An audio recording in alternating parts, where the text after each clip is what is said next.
তিন ধরনের মা জাহান্নামে যাবে।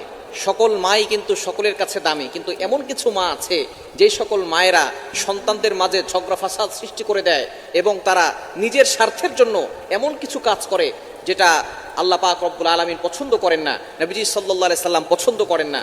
এমন কিছু মাও আমাদের সমাজে আছে যে সকল মায়েরা সন্তানদের উপরে এমন কিছু কাজ করে যার কারণে সন্তানের ভবিষ্যৎ নষ্ট হয়ে যায়।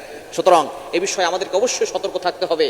মা সকলের কাছেই দামি, মায়ের পায়ে নিচে আল্লাহ তাআলা সন্তানের বেহেশত রেখেছেন, এটা নবী সাল্লাল্লাহু আলাইহি ওয়াসাল্লাম নিজে বলে দিয়েছেন। কিন্তু কিছু মা এমন রয়েছে যে সকল মায়েরা সন্তানদের ভালো চায় না, অথচ আপনার প্রতিবেশী যারা আছে, আপনার কাছের লোক যারা আছে, সকলের কল্যাণ কামনা করতে হবে। তবে তিন ধরনের মা, এক নাম্বার হচ্ছে যেই সকল মায়েরা নিজের স্বার্থের জন্য ছেলে অথবা মেয়ের সংসার নষ্ট করে দেয়। বর্তমানে অনেক মা আছে মেয়েকে কুপরামর্শ দিয়ে স্বামীর থেকে সংসার নষ্ট করে দিয়ে স্বামীর থেকে বিচ্ছিন্ন করে দেয়, স্বামীর থেকে আলাদা করে দেয়। এই সকল মায়েরা অবশ্যই জাহান্নামে যাবে, কেননা তারা একটা সংসার নষ্ট করে দিয়েছে। স্বামী স্ত্রীর সম্পর্ক হচ্ছে মহব্বতের সম্পর্ক। অবশ্যই মা হচ্ছে সকলের চেয়ে দামি, তবে স্বামী স্ত্রীর সম্পর্ক হচ্ছে মহব্বতের সম্পর্ক। শয়তান এই স্বামী স্ত্রীর সম্পর্ক বিচ্ছিন্ন করতে সবচেয়ে বেশি খুশি হয় যখন স্বামী স্ত্রীর সম্পর্ক বিচ্ছিন্ন হয়ে যায়। অনেক মায়ের কুপরামর্শের কারণে তার মেয়েটা তার স্বামীর থেকে আলাদা হয়ে যায়। যেই মা নিজের স্বার্থের জন্য তার ছেলে অথবা মেয়ের সংসার নষ্ট করে দেয়, সেই মা অবশ্যই গুনাহগার হবে। এজন্য এই সকল কাজ থেকে আমাদেরকে দূরে সরে আসতে হবে।